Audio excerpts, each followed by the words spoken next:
Hello friends, welcome to my channel. இன்றைக்கி பயனுள்ள வீட்டு குறிப்பும் கிச்சன் டிப்ஸும் தாங்க உங்க கூட ஷேர் பண்ணியிருக்கேன். வீடியோ ஃபுல்லும் ஸ்கிப் பண்ணாமல் பாருங்கள்.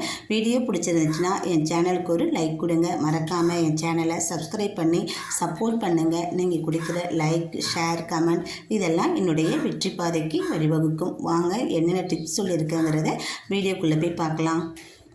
ஃபஸ்ட் டிப் என்னென்னு பார்த்தீங்கன்னா, நம்ம கறி வேக வைப்போம். வெங்காயம், தக்காளி, இஞ்சி, பூண்டு, மஞ்சத்தூள் இதெல்லாம் போட்டு கறி வேக வைப்போம். எப்படி தான் வேக வச்சாலும் ஒரு சில சமயத்தில் நமக்கு சீக்கிரம் வெந்து வராதுங்க. அந்த மாதிரி சமயத்தில் கொட்டாங்கச்சி இருக்குது பார்த்தீங்களா, அது நல்லா மேலே உள்ள தோல் எல்லாத்தையும் எடுத்துட்டு 1க்கு 2 கொட்டாங்கச்சை உள்ளார சேர்த்துட்டு நீங்கள் தண்ணி ஊற்றி வேக வச்சு பாருங்கள். விசில் வைக்கிறதா இருந்தாலும் 3 விசில் வச்சாலே போதும், சூப்பராக வெந்து வந்துடும். அடுப்பில் வேக வச்சாலுமே ஒரு 15 நிமிஷத்துக்குள்ளே நம்ம கறி ஈஸியாக நமக்கு வெந்து வந்துடுங்க. நமக்கு சிலிண்டரும் மிச்சமாகும், நேரமும் நமக்கு மிச்சமாகுங்க. இந்த மாதிரி தேங்காய் சிரட்டையை நீங்கள் கறி வேக வைக்கும் போது போட்டு வேக வச்சு பாருங்கள், சூப்பராக வெந்து வந்துடும். இந்த டிப்ஸை நீங்கள் ட்ரை பண்ணி பாருங்கள். வாங்க நெக்ஸ்ட் டிப் என்னென்னு பார்க்கலாம். நம்ம எல்லார் வீட்லேயும் முட்டை பல்காக வாங்கி ஸ்டோர் பண்ணுவோம். நம்ம வீட்டில் எத்தனை பேர் இருக்கிறோமோ அதுக்கு தகுந்த மாதிரி முட்டை வாங்குவோம். வாங்கி யூஸ் பண்ணிவிட்டு மிச்ச முட்டையை என்ன பண்ணுவோன்னு பார்த்தீங்கன்னாக்கா ஃப்ரிட்ஜில் வச்சு ஸ்டோர் பண்ணுவோம். அந்த மாதிரி ஸ்டோர் பண்ணாதீங்க. ஃப்ரிட்ஜில் வச்சு ஸ்டோர் பண்ணும் போது வாங்கிட்டு வர முட்டையில் மேலேயே நமக்கு தெரியாத, கண்ணுக்கு தெரியாத நுண்ணுயிரிகள் நிறையா இருக்குங்க. அது ஃப்ரிட்ஜில் வச்சு ஸ்டோர் பண்ணும்போது அது முட்டைக்குள்ளே போய் இறங்குறதுக்கு நிறையா வாய்ப்பு இருக்குது. அதை எடுத்து திரும்பி நம்ம பயன்படுத்தணும்னாக்கா நம்ம வயிற்றில் போய் கோளாறுகள் நிறைய கொடுக்குங்க. அதனால் முட்டை நமக்கு தேவையான அளவுக்கு மட்டும் வாங்கி ஸ்டோர் பண்ணி வச்சுப்போம். அதிகப்படியாக வாங்கி ஃப்ரிட்ஜில் வச்சு ஸ்டோர் பண்ணாதீங்க. ஒரு வாரத்துக்கு மேலே முட்டையை ஸ்டோர் பண்ணி வைக்காதீங்க. வாங்க நெக்ஸ்ட் டிப் என்னன்னு பார்க்கலாம். வீட்டுக்கு தேவையான மளிகை பொருட்கள் நம்ம வீட்டில் காலியாகிடுச்சுன்னா அதை திரும்பி வாங்கி நம்ம கொட்டி வைப்போம். அந்த மாதிரி கொட்டி வைக்கும்போது ஏற்கனவே இருந்த பொருளை வேறு ஒரு பாத்திரத்தில் மாற்றிட்டு அந்த பாத்திரத்தை சுத்தமாக கழுவி காய வச்சு அதில் திரும்ப நம்ம ஃபில் பண்ணி வச்சுக்கிட்டோமா எப்போவுமே நீட்டாக இருக்கும். ட்ரை பண்ணி பாருங்கள். நெக்ஸ்ட் இப்போ என்னென்னு பார்த்தீங்கன்னா, நம்ம எல்லார் வீட்லேயும் தக்காளி பழம் இருக்குங்க. அதே மாதிரி நம்ம சமைக்கிற இடத்த சுற்றி குட்டி குட்டி கொசு தொல்லை நமக்கு நிறையா இருந்துக்கிட்டே இருக்கும். அந்த கொசு தொல்லையை போக்குறதுக்கு அந்த தக்காளியை சுற்றிலும் 10-12 கிராம்பு எடுத்து சுற்றி குத்தி விட்டுருங்க. விட்டுட்டு நம்ம வீட்டில் சிங்குக்கு பக்கத்துலேயோ இல்லை அடுப்புக்கு பக்கத்துலேயோ சாப்பாடு வைக்கிற இடத்துக்கு பக்கத்துலேயோ இந்த தக்காளி பழத்தை வச்சு விட்டுருங்க. இந்த தக்காளி பழத்தோட வாடையும் இந்த கிராம்போட காரத்தன்மைக்கும் கண்டிப்பாக அந்த சின்ன சின்ன கொசு வரவே வராது. ஆனால் இதில் தக்காளியில் காரத்தன்மை இருக்கும் கேட்டால் நமக்கு தெரியாது. இதோட வாடைக்கு கொசு கண்டிப்பாக வராது. ட்ரை பண்ணி பாருங்கள். நெக்ஸ்ட் இப்போ என்னென்னு பார்த்தீங்கன்னாக்கா, நம்ம மஞ்சத்தூளாக இருக்கட்டும், குழம்பு தூளாக இருக்கட்டும், காலியான பிறகு இந்த மாதிரி அடியில் கொஞ்சம் போல் இருக்கிறப்பவே நம்ம தண்ணியை ஊற்றி கழுவி தூக்கி ஊற்றிடுவோம். அந்த மாதிரி இனிமேல் தூக்கி ஊற்றாதீங்க. அதில் கொஞ்சம் போல் தண்ணி ஊற்றி நல்லா கலக்கிட்டு இதை ஒரு வேறு பாத்திரத்தில் இந்த தண்ணியை மாற்றிக்குங்க. இதில் இருக்கிற மஞ்சத்தூள் நம்ம ஒரு நாளைக்கு ரசம் வைக்கிறதுக்கு நமக்கு கரெக்டாக இருக்குங்க. நம்ம கஷ்டப்பட்டு சம்பாரித்து சேர்க்குற பொருளை நம்ம வீணாக்கிடாமல் இந்த மாதிரி நம்ம பயன்படுத்திக்கலாம். ட்ரை பண்ணி பாருங்கள். இங்கே பாருங்கள் எவ்வளோ தண்ணி, அதுவும் மஞ்சள் எவ்வளோ இருக்குதுன்னு. ஒரு நாளைக்கு நம்ம ரசம் வச்சிடலாம்.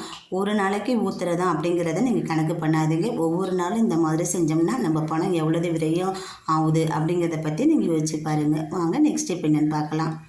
நம்ம தக்காளி ரசம் வைப்போம். ரசம் வைக்கும் போது கொஞ்சமாக புளி, கொஞ்சம் கூடுதலாக தக்காளி, மல்லி, கருவேப்பிலை இதெல்லாம் அப்படியே போட்டுட்டு நம்ம கரைச்சி விட்டு ரசம் வைப்போம். மல்லிக்கீரை, கருவேப்பிலையும் நம்ம அப்புறமா போடுவோம். அந்த மாதிரி போடாமல் தக்காளி, புளி கரைக்கும் போதே மல்லிக்கீரையும் கருவேப்பிலையும் சேர்த்து நல்லா கரைச்சி விட்டுருங்க. இந்த கருவேப்பிலோட சாரும் மல்லிக்கீரையோட சாரும் நல்லா ரசத்தில் இறங்கியிருக்கும். ரசம் சாப்பிட்றதுக்கு செமையாக இருக்கும், டேஸ்ட்டாக இருக்கும். கருவேப்பிலை சாறு உள்ளே நல்லா இறங்குறதுனால நம்ம நல்ல முடி வளர்ச்சியை கொடுக்கும், உடலுக்கு நல்லதுங்க. ரசம் வைக்கும் போது கருவேப்பிலை மல்லியையும் நல்லா கரைச்சி விட்டு வச்சு பாருங்கள், நல்ல மணமாக இருக்கும்.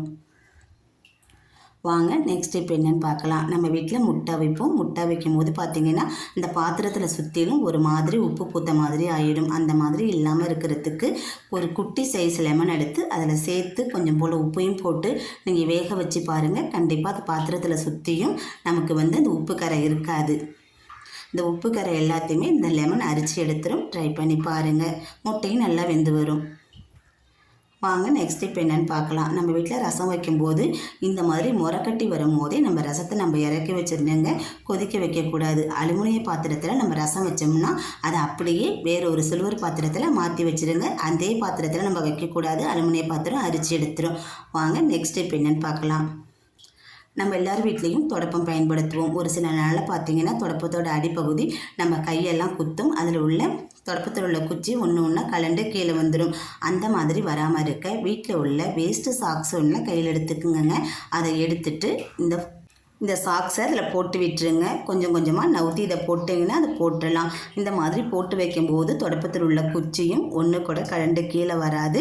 நம்ம கூட்டும் போதும் அந்த குச்சியில் இருக்க அங்கங்கே இருக்கிற இனுக்கு கூட நம்ம கையில் குத்தாதுங்க. தூக்கி போடுற சாக்ஸை வீணாக்காமல் இந்த மாதிரி தொடப்பத்துக்கு பயன்படுத்தி பாருங்கள். நமக்கு நல்லா யூஸ்ஃபுல்லாக இருக்கும். ட்ரை பண்ணி பாருங்கள். இங்கே பாருங்கள், நான் போட்டுட்டேன். இந்த சாக்ஸு கைப்பிடி இருக்குது பார்த்திங்களா, அது நமக்கு டைட்டாக பிடிச்சிக்கும், கீழேயும் கொட்டாது. வாங்க இப்போ நெக்ஸ்ட் இப்போ என்னென்னு பார்க்கலாம். இப்போது வெய்ய காலம் ஆரம்பிச்சிருச்சு. வெயில் காலம் ஆரம்பித்தாலே நம்ம வீட்டில் உள்ள எல்லாருக்குமே சின்னவங்கள்லேருந்து பெரியவங்க வரைக்கும் பார்த்திங்கனாக்கா வேர்க்குரு அள்ளி போட்டுரும். வேர்க்குருக்கு நம்ம கடையில் வாங்கி மருந்து தடவாமல் இந்த மாதிரி ட்ரை பண்ணி பாருங்கள். ஈஸியாக நம்ம உடம்புல இருந்து இந்த சின்ன சின்ன கொப்பளம் ரிமூவ் ஆகி வந்துடும். நான் எடுத்துருக்கிறது சோத்து கத்தாழை தாங்க எடுத்துருக்கிறேன். 2 பக்கம் உள்ள முள்ளையும் எடுத்துட்டு அதுக்கு அடியில் வரும் பார்த்திங்களா மஞ்சளாக, அதையும் கழுவி எடுத்துட்டு நடுவில் இருக்கிற அந்த தோலை மட்டும்தான் எடுத்துருக்கேன். அதை நம்ம தோலில் எங்கே அந்த வேர்க்குரு பகுதி இருக்கோ அதில் நல்லா தேய்ச்சி விட்டுருங்க. தேய்ச்சி விட்டுட்டு நம்ம குளிச்சுட்டாலே போதுங்க. நமக்கு சூப்பராக அந்த வேர்க்குரு இருக்கிற இடம் தெரியாமல் மறைஞ்சிடும். ஒரு நாளைக்கு 2 தடவை ட்ரை பண்ணி பாருங்கள். 2-3 நாளையே நமக்கு வேர்க்குரு தொல்லை இல்லாமல் போயிடும். பெரியவங்களாக இருந்தால் தாங்கிப்போம். சின்ன குழந்தைங்களுக்கு கண்டிப்பாக அந்த வேர்க்குரு தாங்க முடியாது. சின்ன பிள்ளைங்களுக்கு ட்ரை பண்ணி பாருங்கள், பயனுள்ளதாக இருக்கும். வாங்க நெக்ஸ்ட் இப்போ என்னென்னு பார்க்கலாம். நம்ம வீட்டில் தோசை ஊற்றிட்டு தோசைக்கல்லை நம்ம அப்படியே விட்டுட்டு போயிடுவோம். இனிமேல் அந்த மாதிரி விடாதீங்க. அதில் உள்ள சூட்டையும் நம்ம பயன்படுத்திக்கலாம். நம்ம வீட்டில் பருப்பு வகையில் வாங்கி ஸ்டோர் பண்ணுவோம். கொஞ்சம் நாளைக்கு அப்புறம் அதில் பூச்சி வந்து உட்காந்துரும். அந்த மாதிரி இல்லாமல் இருக்கிறதுக்கு இந்த தோசைக்கல்லில் இருக்கிற சூட்டில் அந்த பயரை வறுத்து நம்ம எடுத்து வச்சோம்னாக்கா கண்டிப்பாக பூச்சி எதுவுமே வராதுங்க.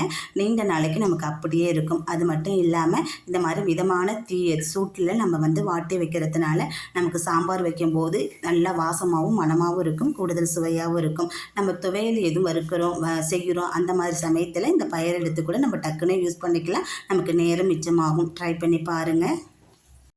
நான் சொன்ன டிப்ஸில் ஏதாவது உங்களுக்கு பயனுள்ளதாக இருக்குன்னு நம்புகிறேன். பயனுள்ளதாக இருக்குன்னு நினச்சிங்கன்னா என் சேனலுக்கு ஒரு லைக் கொடுங்க. எந்த டிப்ஸ் பிடிச்சிருந்துச்சுன்னு கமெண்ட் பாக்ஸில் கமெண்ட் பண்ணுங்கள். மறக்காமல் என் சேனலுக்கு சப்ஸ்கிரைப் பண்ணி சப்போர்ட் பண்ணுங்கள். நன்றி, வணக்கம். மற்றொரு பயனுள்ள பதிவில் சந்திப்போம்.